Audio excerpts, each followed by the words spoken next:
오늘 우리 마가복음 15장 1절에서 15절까지의 말씀 보겠습니다.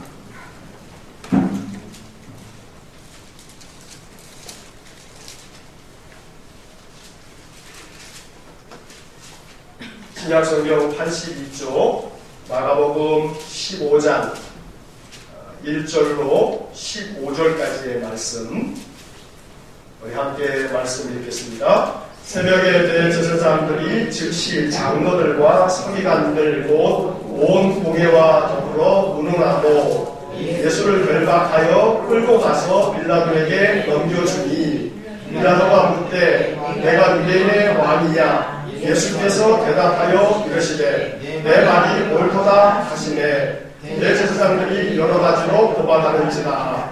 빌라도가 또 물어 이르되 아무 대답도 없느냐? 그들이 얼마나 많은 것으로 너를 고발하는가 보라 하되, 예수께서 다시 아무 말씀으로도 대답하지 아니하시니 빌라도가 놀랍게 여기더라.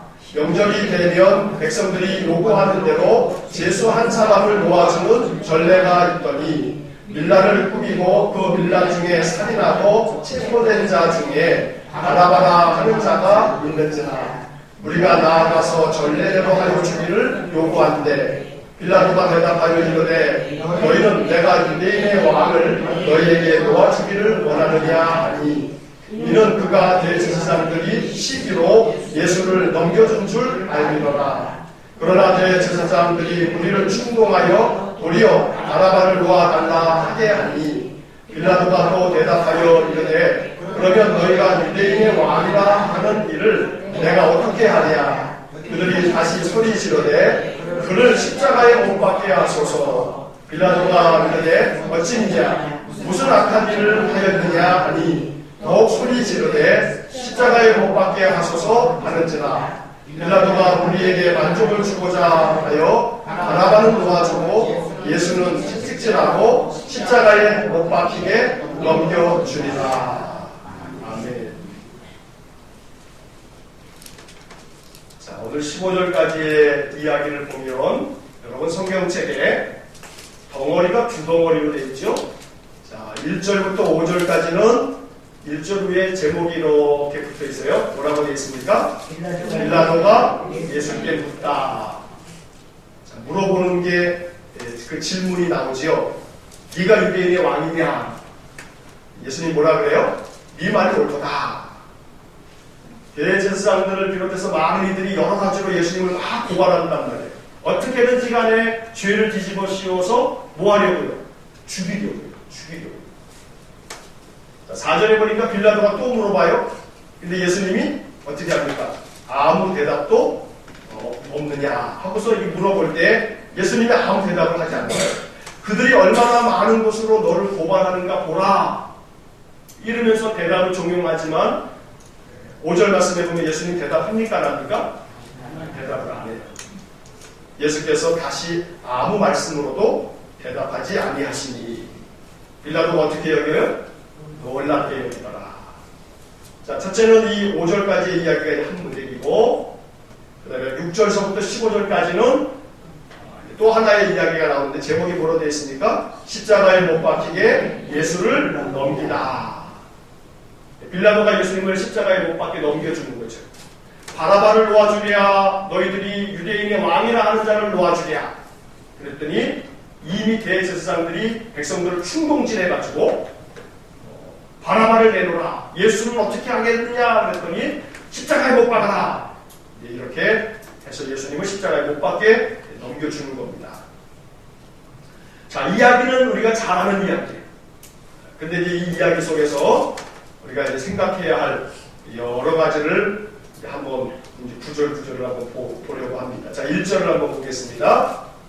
자, 1절 말씀을 한번 다시 한번 읽겠습니다. 새벽에 대제사장들이 즉시 장로들과 서기관들과 곧 온 공회와 더불어 의논하고 예수를 결박하여 끌고 가서 빌라도에게 넘겨주니. 시간적으로 언제예요? 새벽에 예수님을 붙잡아 가가지고 대제사장의 뜰에서 베드로가 3번 부인할 그 새벽이 지나면서 이제 새벽이 되니까 이 대제사장들과 또 그 공회 모든 사람들이 1절에 어떤 표현이 있냐면 의논을 했는데 어떻게 의논해요? 더불어 의논하고 더불어 의논했어요. 더불어민주당은 여기서 나왔나? 더불어 의논했어요. 자, 더불어 의논했는데 뭘 의논했어요? 첫째 뭘 의논해? 뭐 하기로 해요? 예수를 결박하기로. 결박을 해가지고 그 다음에 어떻게 해요? 두 번째로는 끌고 가서, 세 번째로는 빌라도에게 넘겨주기로. 빌라도에게 넘겨주기로 의논을 했어요. 참 못됐네.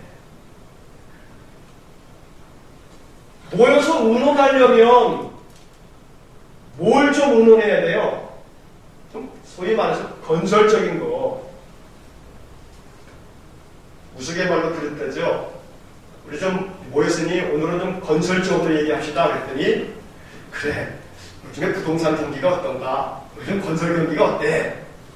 이랬다는 그 옛날 아재 개그가 있는데, 건설적으로 좀 긍정적이고 좀 유익한 어떤 것들을 의논하면 좋은데, 인간이라고 하는 것이 이 본성이 타락한 이후에 죄성이 가득해서 모이기만 하면 인간이 그냥 서로 모여서 얘기하기 시작하면 그 죄성들이 드러나가지고 고작 한다는 짓이 예수를 결박하자, 끌고 가서 넘겨버리자, 그래서 죽여버리자라고 의논한단 말이에요.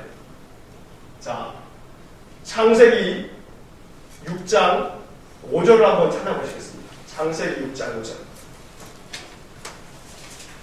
창세기 6장서부터 9장까지는 홍수 이야기가 나오죠.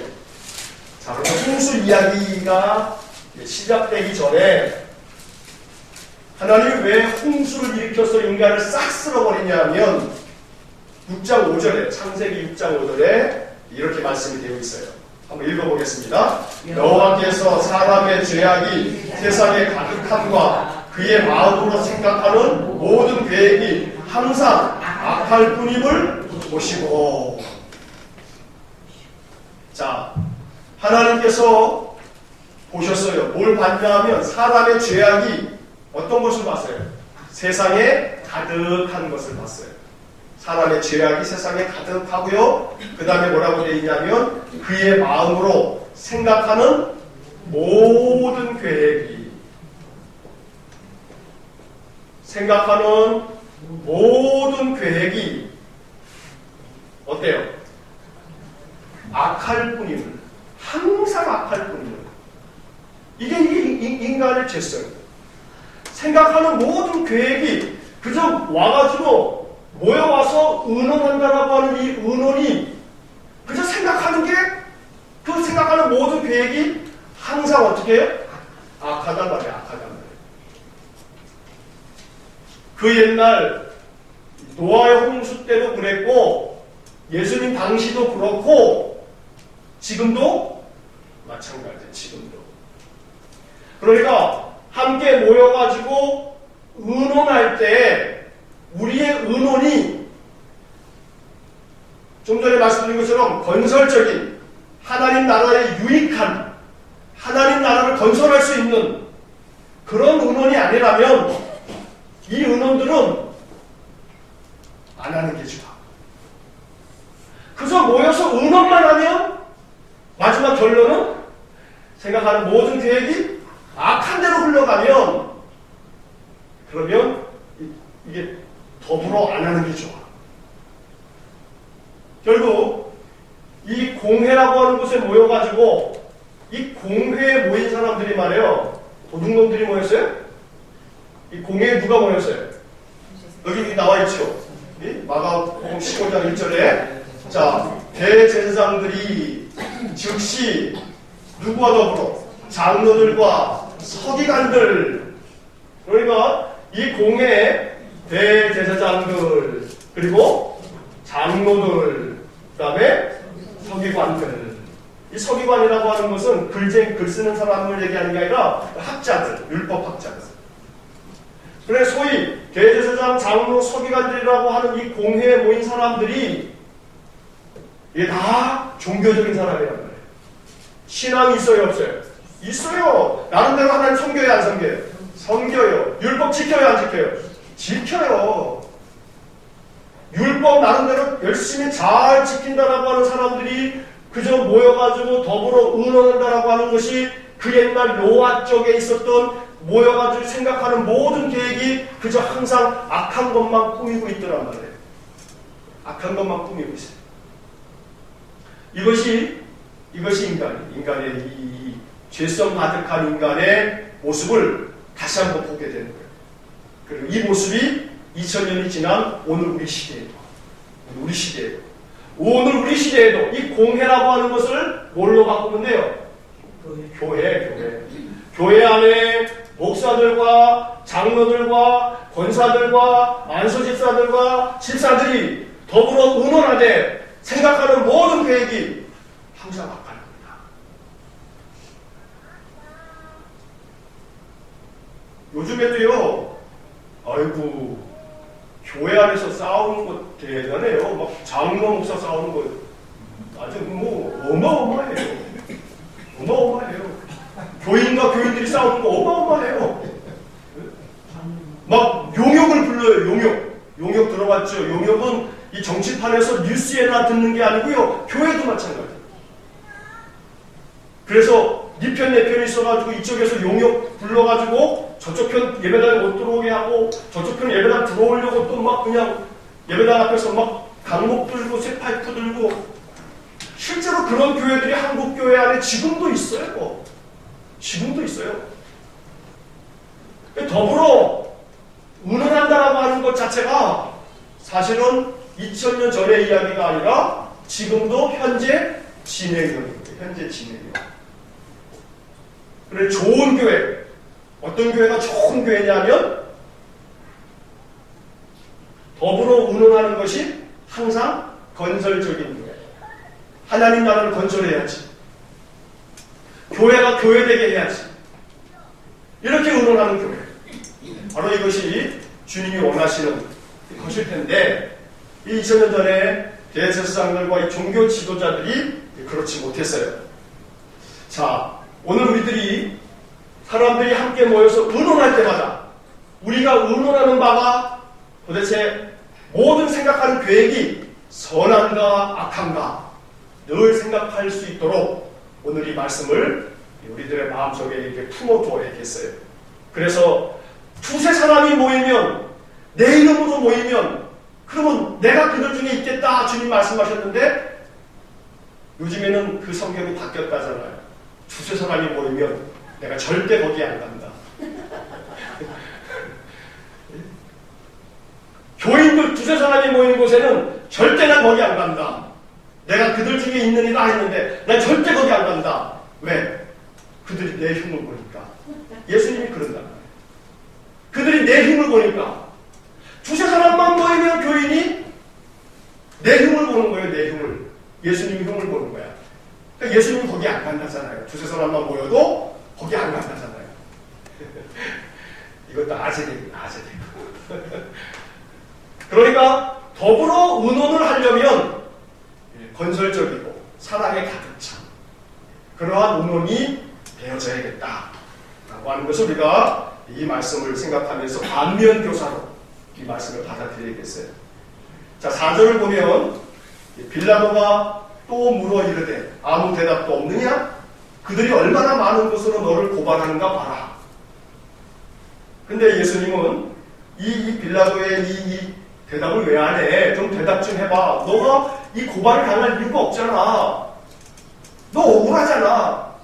하면서 예수님의 대답을 기다렸는데 5절 말씀에 예수님이 다시 아무 말씀으로도 대답하지 아니하시니. 그러니까 예수님이 계속해서 빌라도의 질문에 대답한 거예요, 안 한 거예요? 안 한 거예요. 계속 대답을 안 했어요. 자, 그럼 여기서 궁금함이 있어요. 예수님은 왜 아무 말씀도 대답하지 않았을까 하는 거예요. 한번 생각해 보세요. 자, 억울하게 막 고발을 하니까 아니 우리 같으면 말이에요.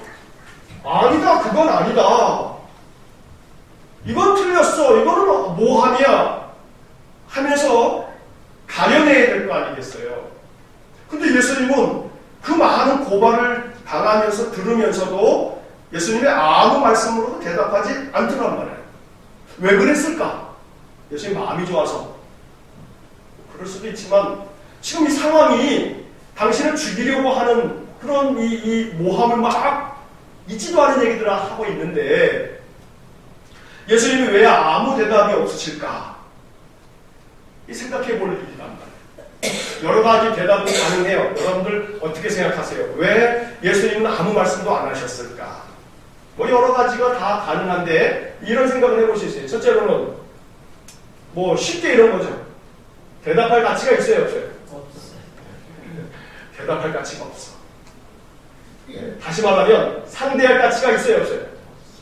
상대할 가치가 없어. 그러면 대답할 가치가 없고 상대할 가치가 없으면 그럼 어떻게 하는 게 좋아요? 대답 안 하면 돼. 대답 안 하면 돼. 예수님도 대답 안 해. 대답할 가치가 없어. 그래서 대답 안 하는 거예요. 대답 안 하는 거예요. 자, 또 하나는 이 대답을 해본들 대답을 하면 대제사장들이 그 얘기 듣고 가만히 있겠어요? 안 있겠어요? 그러면 이제 대답을 하면 대답한 거 가지고 뭐 할 것 같아요? 이제 말꼬리 잡는 거지, 말꼬리. 예? 말꼬리 잡고 또 그 말꼬리 잡아서 또 다른 걸 또 억지 또 만들어서 또 고발하고 계속 이게 연속되지 않겠어요? 그러니까 예수님께서 아예 대답을 안 해요. 결국은 예수님은 상대방을 잘 아는 거예요. 이 상대방을 잘 알아요. 상대방을 알기 때문에 대답을 안 하는 거예요. 그럴 수 있어요. 상대방을 아니까. 아무리 대답을 해본들 대제사장과 서기관들이 지금 예수를 죽이려고 하는 마음 굽히겠어요? 안 굽히겠어요? 안 굽혀요. 대답은 이 사람들이 들을만 하면 대답하지만 들을만 안 하면 대답한들 무슨 소용이 있어요? 들을만 안 하면. 그러니까 예수님이 대답을 아무 말도 안 하고 계시는 거죠. 자, 여기서 우리가 이런 생각을 한번 해볼 수 있어요. 상대방을 잘 파악하라. 상대방을 잘 파악하라. 상대방 잘 파악해가지고 그 상대방에 맞게 대응을 하면 돼. 상대방에 맞게. 그러니까 모든 사람을 똑같이 대하는 것이 아니라 상대방에 맞게 대하면 된다는 거예요. 이것이 지혜란 거예요.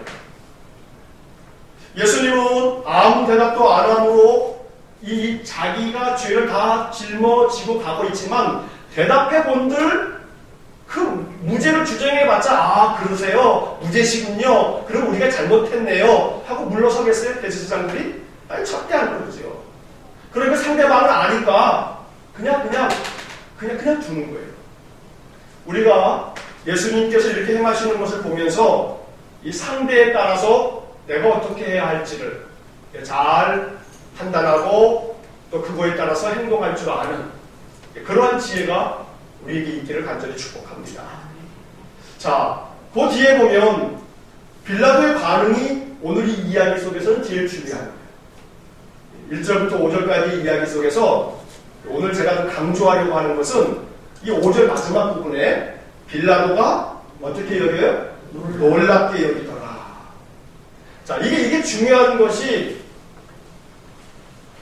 이 빌라도가 놀랍게 여겼다라고 했을 때 이 놀랍게 여긴다라고 하는 이 놀랍게가 공동번역 성경이나 새번역 성경에 보게 되면 이상하게 여겼더라. 이상하게 여겼더라 이렇게 번역을 해놨어요. 이상하게. 자, 그러면 여러분들이 딱 들을 때 놀랍게 여겼다 그러면 무슨 생각을 하냐면 놀라다. 놀라는 게 뭐예요? 깜짝이야. 이렇게 놀라는 것일 수도 있지만 새번역이나 공동번역은 이상하게 여겼다. 참 이상하네 그 사람. 자기가 이게 지금 누명을 쓰고 이렇게 됐는데 왜 대답이 없어요? 그 사람이 이상한 사람일세. 이렇게 느껴진단 말이에요. 자, 그런데 영어 성경에 보니까 Amazed, Amazing Grace, 이 노래가 있지 않습니까? Amazing Grace. 와, 그러니까 이 놀랍게 여기 깜짝이야가 아니고, 야, 정말 놀랍네. Amazed하네. 이렇게 빌라도가 여겼단 말이에요.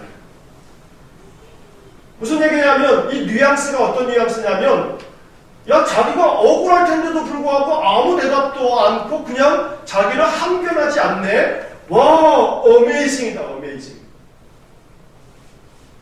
자, 그러면 여기서 우리들은 이제 이런 생각을 좀 더 깊이 이제 해보는 겁니다. 세상에서 우리들의 삶의 반응은 예수님께서 너무 그려가지고 아무 대답도 안 하셨지요. 그랬더니 빌라도가 어떻게 했어요?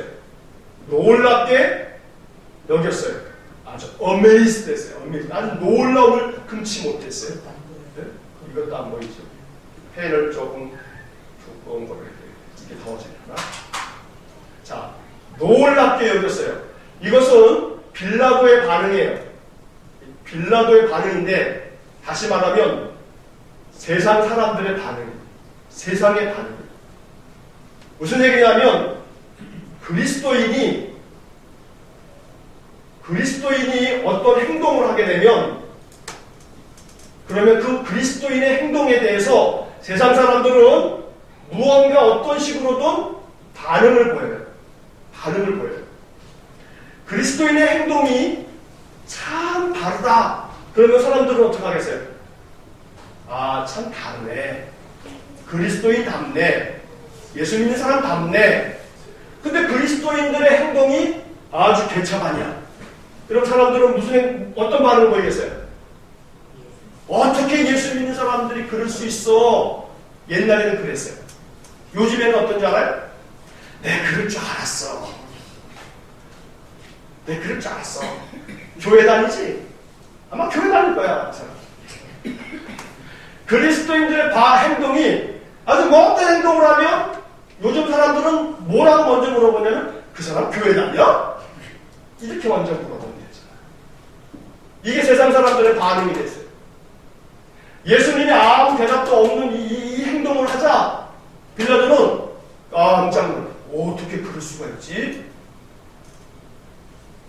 오늘날 그리스도인들의 반응에 대해서 세상 사람들은 우리의 행동에 대해서 세상 사람들은 어떻게 반응하는가? 그리스도인들이 어떻게 행동해야 합니까? 최소한 기본적으로는 어떻게 행동해야 돼? 상식적으로 행동해요. 상식적으로. 상식 이하가 되면 돼요, 안 돼요? 안 돼요. 상식 이하가 되면 안 돼요. 최소한 이건 기본이야, 기본. 상식적이긴 해야죠, 상식적이긴. 어저께 제가 예전에 교회에서 있었던 그 집사님 한 분이 전화가 왔어요. 제가 첫 목회지에서 있었던. 근데 이제 젊은 분인데, 자기 여동생이 울진에 사는데, 그 여동생의 딸이 지금 중학교 3학년이에요. 거기에 이제 한 침례교회를 어디서 다니고 있는데, 이 딸아이가 중학교 3학년짜리인데, 앞으로 이제 뭐라 그러나요? 뭐 패션이나 또 어떤 미용이나 이제 이런 쪽에 관심이 있어서 특성화 고등학교를 진학을 하려고 하는 애야. 그래서 이제 미용, 어떤 뷰티샵, 그래서 뭐 뷰티 무슨 학과를 고등학교, 특성화 고등학교 거기를 진학을 한 상태라고 고등학교에 곧 글로 간단 말이에요. 이 아이가, 방학을 맞이하면서 자기 부모님께 엄마, 아빠, 나 방학 동안만 머리를 빨갛게 염색을 하면 안 돼요? 방학 동안만 그렇게 할게요. 그래서 엄마 아빠가 그래 그렇게 해라 하고서 방학 동안만이다. 방학 계약하기 전에 다시 까맣게 물들이는 거야? 하고서 그렇게 이제 허락을 했어요. 그리고 얘가 이제 빨갛게 중학교 3학년짜리가 물을 들이고 교회를 왔네. 교회 목사님 완 설교 시간에 공적인 자리에서 귀신이 들었느냐? 그러면서 더 심한 건 뭐냐면 네가 음란마귀가 들어가는 모양이다. 와.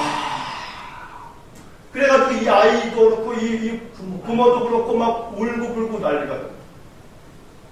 다음 주에가 아울리치 캄보디아의 중고등학생 청년들이 이 아울리치를 간대요. 전도여행을 간대요. 이거 어떻게 하면 좋냐 알지? 뭐 가고 오고는 둘째 치고라도 머리 빨갛게 염색했다고 이게 귀신 들렸다고 말이에요. 이게 말이 되는 소리예요? 그래서 어떻게 전화가 왔어요. 이제 그 언니한테 전화를 한 거야, 이제 이 동생이. 언니는 어떻게 하면 좋아? 그래서 이제 그 딸아이, 얘가 조카죠, 이제. 지금 난리가 났어. 그래서 이제 이 집사님 저한테 전화가, 목사님 뭐 어떻게 판단해야 돼요? 어떻게 생각해야 돼요? 그래서 제가 단번에 뭐 말 길게 할 것도 없었어요. 제가 이제 그 동생을 또 알거든요. 같이 예전에 나 청년 같이, 제가 청년부 할 때 다 청년들이었거든요. 그래서, 김 집사, 그 수연이한테, 제가 이제 수연이한테 당장 그 교회 나가라. 그 교회도 아니고, 그 목사도 아니고. 어떻게 그런 무식한 놈이 있는지 몰라. 내가 아주 전화해야 되놓고서 아주 쌍욕을 해줬어요.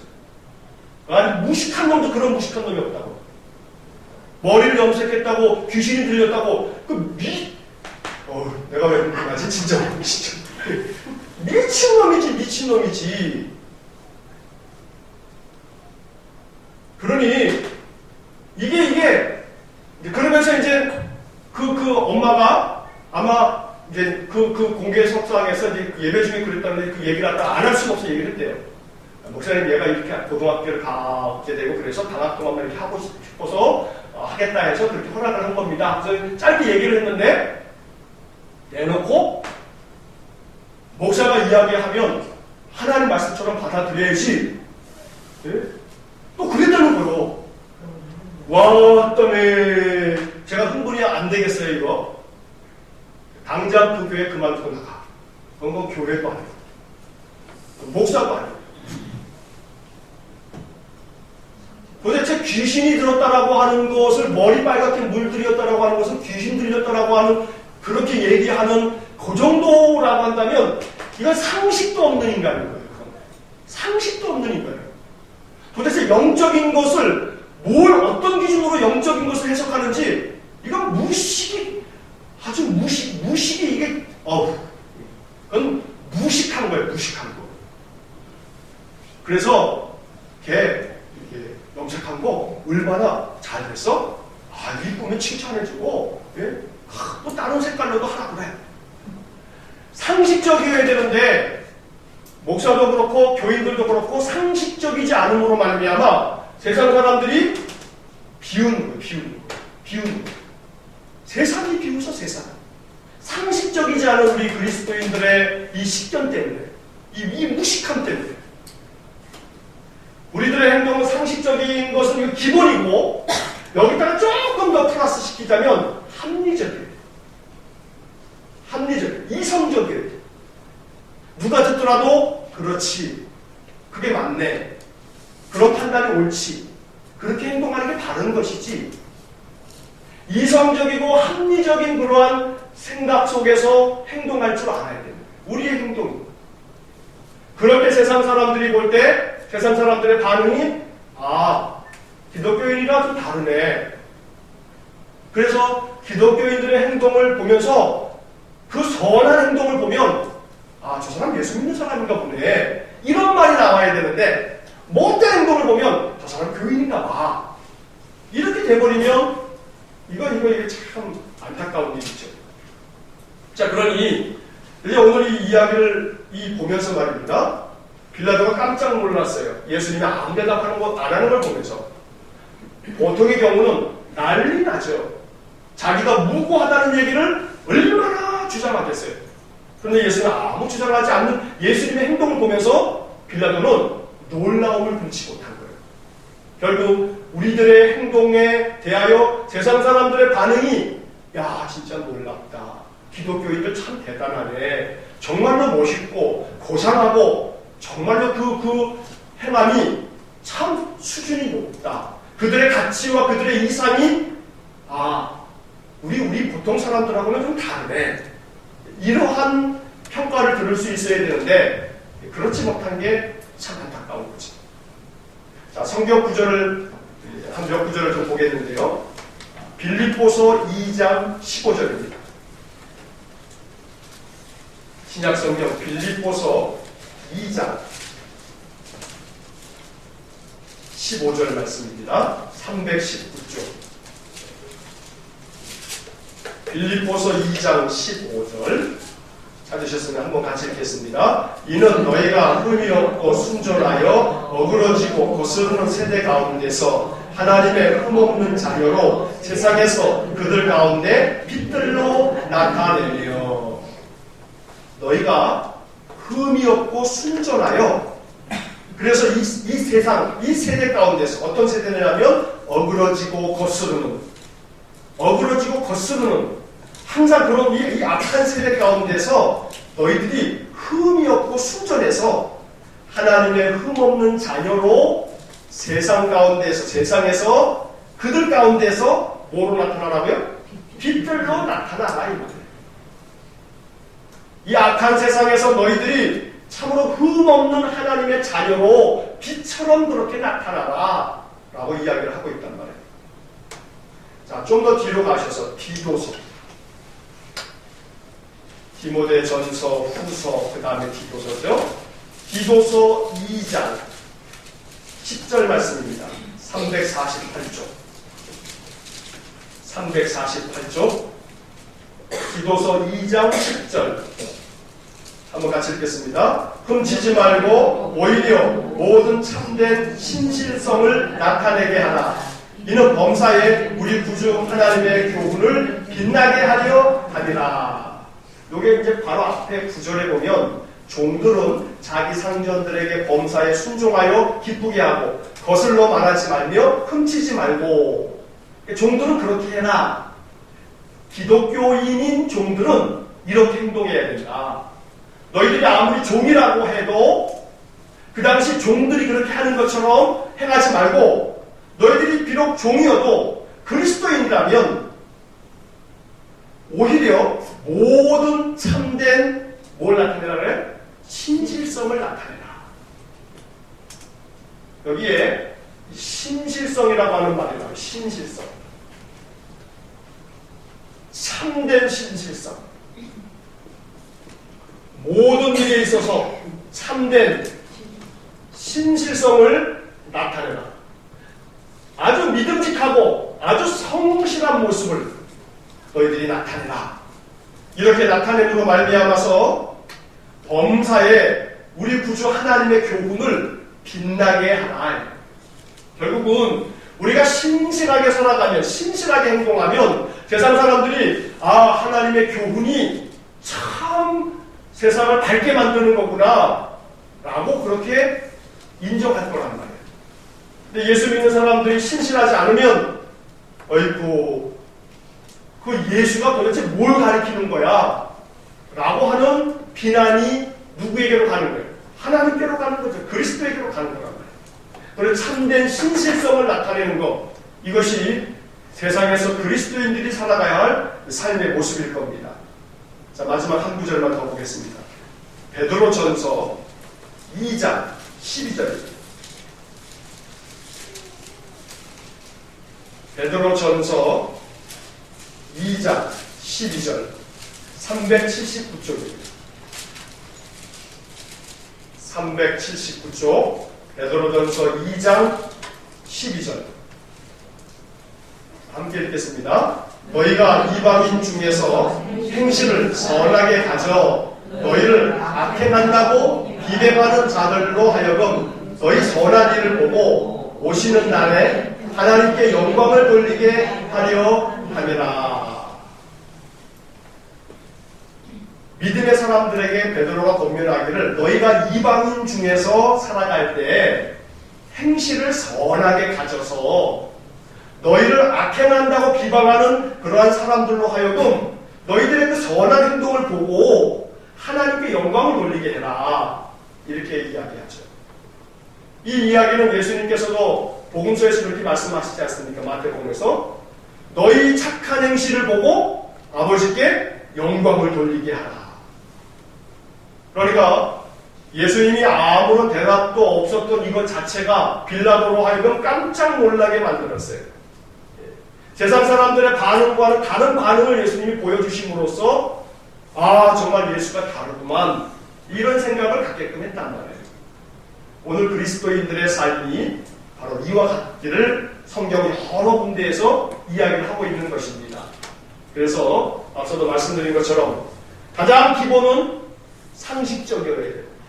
좀 더 나으면 합리적이고 이상적이어야 하고 더 나으면 신실하기까지, 신실성까지 덧붙여지는 바로 이것이 우리 그리스도인들에게 요청되어지는 주님의 마음일 것입니다. 자, 다시 마가복음으로 돌아오시게 되면 이제 그 뒷부분의 이야기를 짧게 좀 보도록 하겠습니다. 6절 이하의 말씀에 보면 백성들이 요구를 하죠. 우리에게 전례가 되면 한 사람을 내어주지 않느냐, 내놔라. 그랬더니 빌라도가 유대인의 왕을 내주랴? 아니라고 그들이 이야기하는데, 자 11절 말씀을 한번 보겠습니다. 11절 한번 같이 읽겠습니다. 그러나 대제사장들이 무리를 충동하여 도리어 바라바를 놓아달라 하게 하니. 자, 대제사장이 무리들을 어떻게 했어요? 충동했어요. 이 충동을 하니까 이 무리들이라고 하는 것은 속성상 부활회동을 해가지고 그냥 바라바를 내놔라 아무 생각 없이. 그러면 여기 이 무리들이 말해요. 여기 지금 나오는 이 무리들, 얘네들이 누구냐 하면 며칠 전에 예루살렘 처음에 예수님 들어오실 때 얘네들 중에서 상당히 많은 애들이 뭐 했어요? 호산나. 그러던 사람들이 며칠 지나서 어떻게 합니까? 십자가에 못 박고 바라바를 내놔라. 이게 세상 인심이죠. 자, 이 무리들의 입장에서 어쩌면 우리들도 무리예요. 우리들도 무리들이란 말이에요. 자, 그러면 어떤 무리가 돼야 할 건가? 어떤 무리가 돼야 되는가? 그냥 무조건적으로 맹목적으로 믿으면 돼요, 안 돼요? 안 돼요. 아이고, 나는 목사님 말씀이 나면 아재 팥으로 매주를 쓴다고 해도 난 믿어. 그럼 돼요, 안 돼요? 안 돼요. 그건 신앙이 아니에요. 그건 미신이에요, 미신도 이만저만 미신이 아니에요. 팥으로 매주를 쓴다 하고 그러면은 그거 아닌데요? 해야지. 그것도 무조건 그냥 무조건 아멘. 무조건 아멘 하면 안 된단 말이에요. 이 무리들이 대제사장이 자기들을 충동한다고 들어요? 그래도 대제사장님이 말씀하시는데 들어야지. 대제사장님이 어련히 알아서 바르게 판단하셨으려고. 그때는 무식한 무리들은 뭐 그럴 수 있어. 그러나 이제 오늘날 우리들은 대제사장이 아무리 충동해도, 목사가 아무리 충동해도 그게 아니라 하면 그거 아닌데요. 그건 아니죠. 하고 판단할 줄 아는 그런 식견을 우리가 가져야 됩니다. 충동한다고 그냥 이쪽에서 충동하면 아이고 저쪽에서 충동하면 와 이러면 돼요, 안 돼요? 안 돼요. 충동에 왔다 갔다 하면 안 돼요. 차분히 앉아서 이게 옳은가 그른가 잘 판단하고 옳다 하면 온 힘을 쏟아야죠. 아니라 하면 죽어도 아니어야죠. 오늘 이것이 이 무리들을 바라보면서 대제사장이 아무리 종교적으로 최고의 지도자라 할지라도 그의 충동에 이끌려서 그 충동질에 그저 그냥 허수아비 마냥 이리 흔들 저리 흔들 이러면 안 된단 말이에요. 반대로 대제사장의 입장에서 보면 사람들을 충동한단 말이에요. 충동해요. 아주 못된 놈이죠. 사람들 충동하면 돼야 안 돼요? 충동하면 안 돼요. 충동질해가지고 뭔가를 일을 성사시키려고 하면 안 돼. 잘 판단해 보시오. 어느 것이 옳은지. 잘 생각해 보시오. 어느 것이 맞는지. 그리고 당신이 결정하시오. 해야 맞는 것이지. 충동하면 안 되는 거예요. 충동하면. 결국 지도자는, 목사는 성도들을 충동하면 안 돼요. 목사가 성도들을 충동질해가지고 소위 말해서 이 기복 종교라고 하는, 이 기복주의라고 하는 게 다른 게 없어요. 기복주의라고 하는 것이. 목사가 기복주의로 막 충동하면요, 사람들은요 어떻게 되냐면 훨씬 더 종교적이 돼요. 제가 매 주일마다 치유기도 하고 축복 그냥 기복적으로 매 주마다 하고 그러면 사람들이 훨씬 더 종교성이 온도가 올라가요. 뜨거워져요. 그런 것들은 종종 충동에 의합니다. 충동에. 신학교 때 종교심리학을 배우거든요. 종교심리학. 이 종교심리학을 배우다 보면 사람들의 이 심리가 있지 않습니까? 그래서 이 교수님이 그런 얘기를 해요. 목회를 크게 하고 싶냐? 그러면 종교심리학을 많이 공부해라. 사람들의 종교적 심리를 잘 파악해가지고 그 종교적 심리에 파고 들어가서 잡으면 사람들은 목사에 딸려온대. 사실 대제사장이 충동을 할 때에는 물론 그 당시에는 돈으로도 매수했을 수도 있고 정치 권력으로도 매수할 수도 있고 강압할 수도 있고 그렇습니다만 지도자가 무언가 이 무리들을 이끌어갈 때 충동을 통해서 이끌어가게 됐을 때는 그 사회는 또 그 교회는 바른 길을 갈 수가 없어요. 결국은 우리 스스로가 맹목적인 것이 아니라 잘 판단하고 잘 생각하고 그렇게 판단하고 생각할 수 있기 위해서는 항상 말씀을 바르게 늘 읽고 말씀을 열심으로 배우고 그래서 우리가 그 어떤 누군가의 충동질에 휘말리지 않는 그래서 나는 내 길을 그리스도만을 바라보면서 나아갈 수 있는 그런 신자가 되어져야 된다라고 하는 것입니다. 그래서 오늘 이 11절에서 대제사장이 무리들을 충동해서 바라바를 내놓으라 라고 하는 이 이야기를 보면서 우리가 충동질을 당하지 않는 그러한 신자가 되기 위해서 우리가 좀 더 말씀을 더 깊이 볼 수 있고 또 알 수 있는 그러한 우리의 말씀에 대한 사모함으로 더 우리가 훈련되어야겠다 하는 말씀도 드리면서 이제 마지막으로 15절 말씀만 우리 다시 한번 읽어보겠습니다. 15절 읽겠습니다. 빌라도가 무리에게 만족을 주고자 하여 바라바를 놓아주고 예수는 채찍질하고 십자가에 못 박히게 넘겨주니라. 자, 우리가 잘 아는 이야기처럼 빌라도가 누구에게 만족을 주려고 해요? 무리에게 만족을 주려고 해요. 충동질로 결정하고 충동질로 소리치고 있는 무리에게 만족 주려고 예수님을 십자가에 못 박아라 하고서 넘겨줘 버린단 말이에요. 왜 그러냐면 빌라도가 괜히 무리들 승질 건드렸다가는 쟤네들이 반란을 일으키고 밀란을 일으킬까봐 그러면은 자기의 정치 생명이 위태위태하니까 총독으로 와 있는데 거기서 밀란이 일어나면 이것이 로마에까지 보고가 되게 되면 빌라도 너 거기 그만두고서 더 한직으로 저걸로 가버려 하고 쫓아낼까. 그러니까는 누가 더 두려운 거냐면 이 로마 황제로부터 자기가 쫓겨날 것이 더 두려운 거예요. 그러니까는 무리들에게 만족 주고자 그냥 예수를 십자가에 못 박아라 하고 내주는 거죠. 결국은 이 빌라도의 이 선택은 무리에게 만족을 주기 위한 이 선택은 어떤 선택이었냐면 자기에게 해가 되지 않는 선택을 결정하고 한 거예요. 자기에게 이익이 되는 선택을 한 거예요. 자기 이익을 추구하는 선택을 한 거죠. 결국은 우리가 사도신경에 빌라도라고 하는 이름이 나와요. 사도신경에 말이에요. 어떤 한 개인의 이름이 나오는 것은 누구 하나밖에 없어요. 빌라도 하나밖에 없어요. 아주 우리가 2000년 동안의 교회에서 사도신경을 고백하면서 모든 성도들이 빌라도로 말미암아 예수님 고난을 받는. 근데 한편 어떤 사람들은 그래요. 에이, 좀 너무 심했다.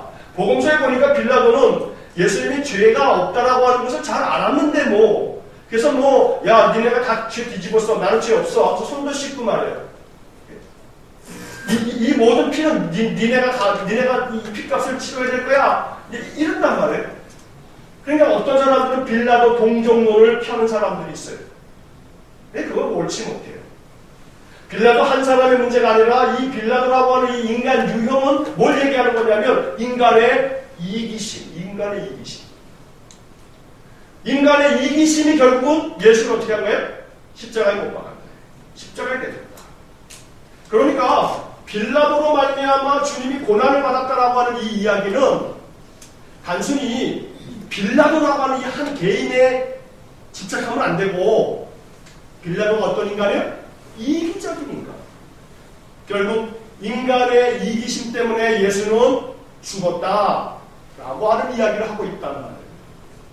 오늘 우리가 이 이야기를 보면서 이 빌라도의 이기심, 이게 누구의 이기심입니까? 우리들의 이기심. 우리들의 이기심이 예수를 십자가에 못 박게 하는 거예요. 오늘날 교회의 이기심이, 오늘날 신자들의 이기심이 계속해서 예수를 십자가에 못 박는 거죠. 많은 사람들이 예수를 십자가에 못 박고 예수를 욕하지 않습니까? 교회를 욕하고 말이에요. 예수님의 몸된 교회인데, 예수님은 교회의 머리인데, 교회가 계속 욕을 먹어요. 예수님이 욕을 먹는 거죠. 그러니까 결국은 우리들의 이기심 때문에 예수님이 지금도 십자가에 못 박히고 있단 말이에요.